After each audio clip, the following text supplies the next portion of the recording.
Malam ini kita menyadarkan diri kita, terlebih lagi yang berceramah, jangan kau hanya sampai menyampaikan ayat saja. Hai Abdul Somad, apakah kau yang bicara itu hatimu sudah hidup? Senantiasa merasakan diri, aku orang paling hina, aku orang paling kotor, ditempelkan kening ke lantai di tempat yang diinjak tapak kaki, mengatakan bahwa aku bukan siapa-siapa. Umur diberikan Allah 40, 60, 70. Berapa yang kupakai untuk menolong agama Allah? Berapa yang kupakai untuk mengingat Allah? Mata, tangan, telinga, kaki akan diminta tanggung jawab di hadapan Allah. Dulu dibangga-banggakan, dihormati, dimuliakan. Yang kami muliakan Al-Mukarram, Al-Ustaz. Tapi pada saat tiba masanya, yang kita bawa tak lain tak bukan innallaha la yanzuru ila ajsamikum. Allah tak menengok badan, fisik, bentuk tubuh, baju. Ini sampulnya saja. Wala ila suwarikum, Allah tak menengok rupa, wajah. Walakin yanzuru ila qulub. Hati kamu yang bersih itulah yang kau bawa menghadap Allah Subhanahu wa taala. Yauma la yanfa'u malun, harta tak berguna. Wala banun, anak tak bisa menolong. Harta tak berguna, anak tak mampu menolong. Illa man atallah, kecuali orang yang datang menghadap Allah biqalbin salim,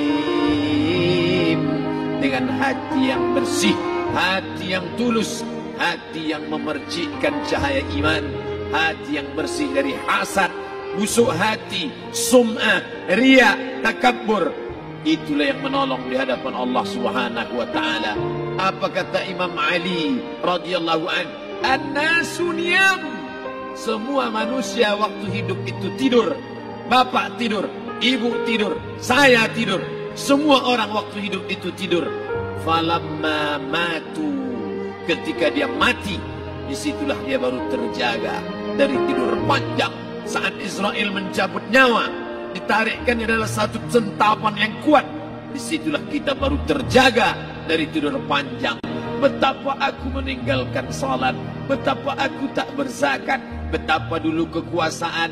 Aku lulus umur 30, pensiun 58, 28 tahun apapun tak pernah kubuat untuk agama. Sibuk membesarkan anak, sibuk mengurus warisan. Anak pun tak ingat dengan kita, karena kita lupa menanamkan pendidikan agama di dalam otak kepalanya. Harta yang banyak tak sempat menolong agama Allah. Anak tunggal semata wayang tak sempat dididik agama. Istri meninggalkan dalam keadaan stres susah hatinya, karena dia tak diajarkan sabar menerima ridha ketetapan takdir Allah. Dan paling celaka, tak pernah anggota tubuh ini dipakai untuk berzikir, muhasabah, mengingat Allah. Tak pernah mata dipakai menengok Quran, kitab suci Allah. Tak pernah dipakai hati merenung sejenak.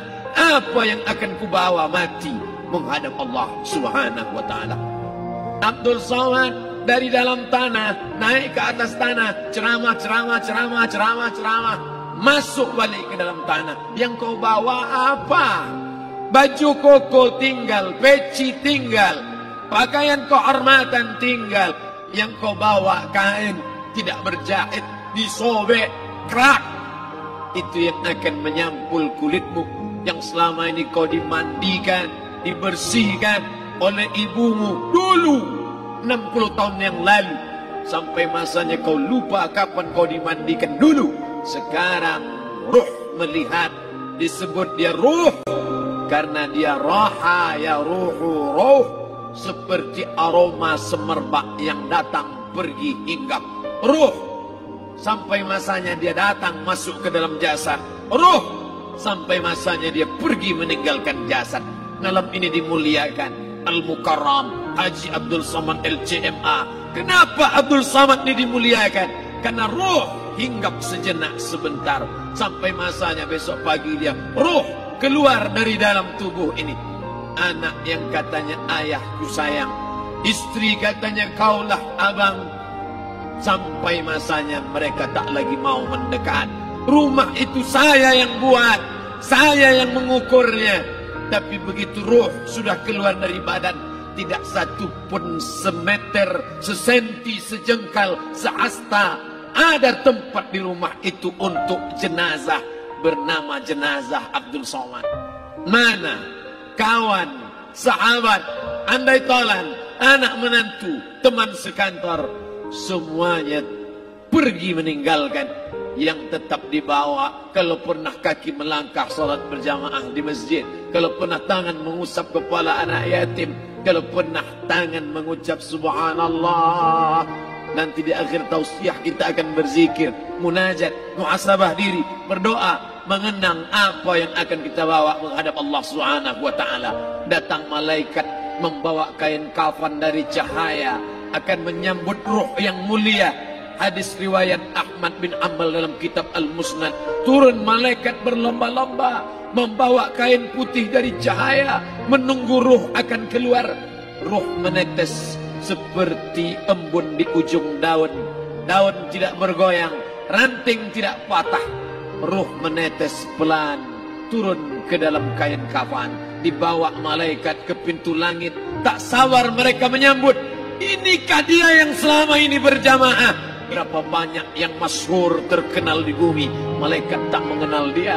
Ini roh siapa? Tapi ini bukan LCMA, dia bukan ustaz, dia bukan ulama, tapi imannya dalam, kekuasaan dipakai menolong agama Allah. Rohnya keluar di bawah, semua malaikat mengucapkan salam. Inilah orang yang selama ini kami tunggu-tunggu, catatannya sudah lama. Setiap pagi petang malaikat subuh membawa catatan namanya, malaikat malam membawa catatan namanya. Kami merindukannya. Begitu orang-orang yang masyhur di langit, tapi tak dikenal makhluk bumi. Tapi ada sebaliknya, yang rohnya disentapkan, ditarik malaikat dengan begitu tarikan yang sangat kuat. Nabi bertanya saat Isra Mi'raj kepada mereka yang sudah mati ribuan tahun yang lalu, apa yang kalian rasakan? Yang satu mengatakan seperti tebasan pedang di tempat yang sama beratus kali. Yang satu mengatakan seperti kambing yang dikuliti hidup-hidup.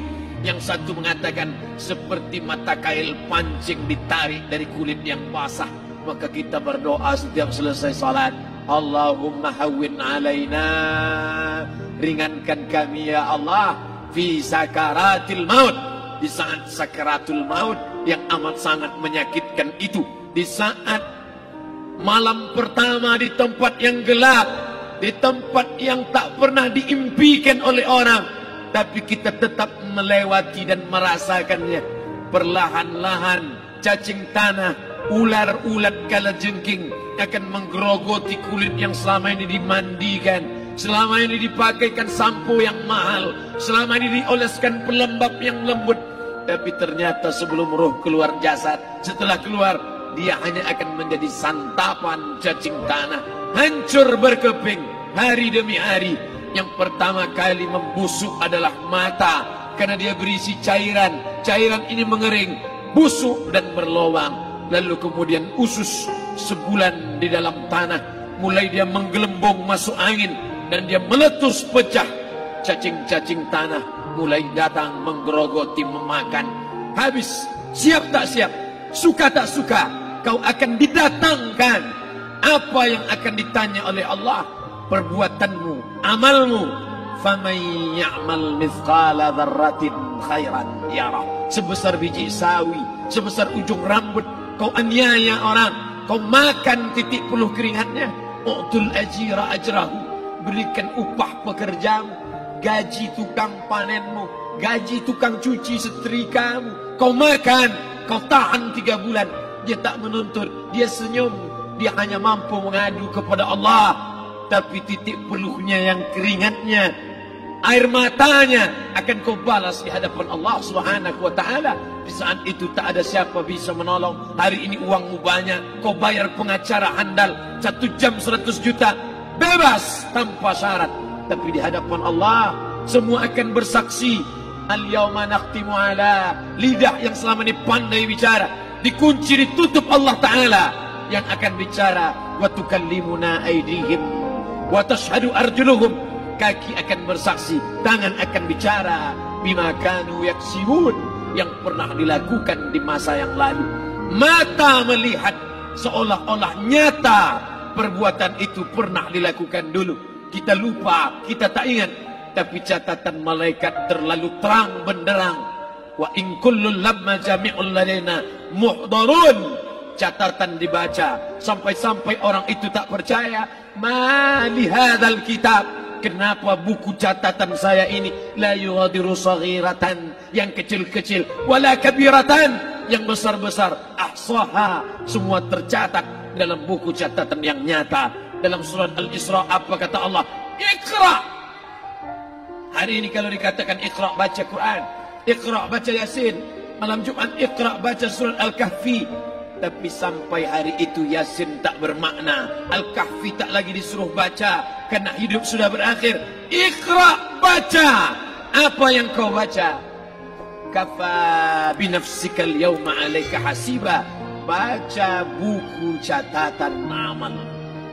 Sampulnya dosa, isinya dosa. Catatan kakinya dosa, sampul penutupnya dosa, bibliografinya dosa. Sampai ia pun tidak percaya, kenapa aku hidup hanya dosa saja. Saat itu dia mendengar teriakan azab. Saat itu dia menyaksikan pekikan teriakan sakitnya siksa. Rabbana, ya Tuhan kami, farji'na, balikkan lagi kami ke dunia. Rabbana, ya Tuhan kami, absarna, mata kami sudah melihat azab.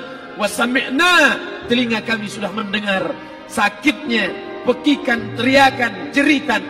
Farji'na, balikkan lagi kami ke dunia. Na'mal salihan, kami ingin amal saleh. Kami ingin bantu masjid, kami ingin sekolahkan anak yatim, kami ingin muliakan fakir miskin, kami ingin bantu panti jompo. Farji'na, balikkan lagi kami dunia. Kami ingin salat tahajud, kami ingin tahiyatul masjid, kami ingin puasa sunnah. Saat itu penyesalan tak lagi berguna. Na'mal salihan, kami ingin amal saleh. Andai kau beri kami tenggat waktu ya Allah, laula akhartani, kalau kau beri aku waktu, ila ajalin qarib, aku tak minta hidup 1000 tahun. Ila ajalin qarib, sebentar saja kau hidupkan aku ya Allah. Di situ orang baru tahu apa yang pernah dilakukan dulu, yang di masa lalu. Tak ada cara lain kecuali malam ini kita bertaubat, taubat nasuha, mandi, solat sunat taubat. Ma min muslimin yuznibu dzamban, ada orang silap, khilaf, buat dosa, salah. Siapa yang tak pernah salah? Sedangkan datuk moyang kita Adam pun salah, tapi dia mengetahui, sadar salahnya. Dia berdoa, Rabbana zalamna anfusana, kami sudah menzalimi diri kami. Wa illam taghfir lana, kalau kau tidak mengampuni kami, wa tarhamna, kalau kau tidak merahmati kami, lanakunanna minal khasirin, kami termasuk orang yang rugi ya Allah. Maka malam ini kita bermunajat kepada Allah, berdoa, mengenang masa lalu, bergelimang dosa, besok tak akan kita ulang. Kita minta ampun kepada Allah Subhanahu wa taala. Astaghfirullahalazim. Astaghfirullahalazim.